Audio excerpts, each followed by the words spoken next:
Everyone, সকাল সকাল ready হয়ে আবার বেরিয়ে পড়লাম। আর এখানে সবাই রেডি হয়ে গেছে, প্রভুজিও চলে এসেছে। আর আমাকে কেমন লাগছে তোমরা অবশ্যই কমেন্ট করে জানিও। হ্যাঁ, আমরা ঘুরতে বেরিয়ে পড়েছি, বেশি দূরে যাচ্ছি না। পুনা থেকে 1 ঘন্টা ডিস্টেন্সে বিড়লা বলে একটা জায়গার ইস্কন মন্দিরে আমরা যাচ্ছি। আর এখানেও প্রভুজিই নিয়ে যাচ্ছিল।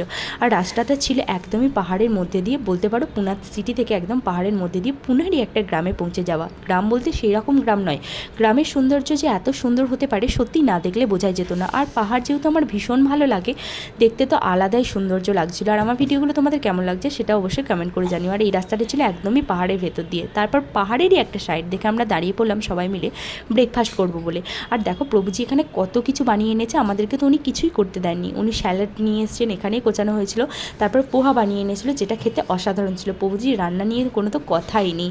তারপর আবার খেয়ে দিয়ে আমরা ট্রাভেলিং করা চালু করে দিলাম। আর এই জায়গাটা দেখো পুলের মধ্যে দিয়ে যেন মনে ছিল একদম ঝর্ণা, সত্যি আলাদাই সৌন্দর্য। নেক্সট পার্টে তাহলে দেখা হচ্ছে, দেখতে থাকো ভিডিওগুলো। টাটা।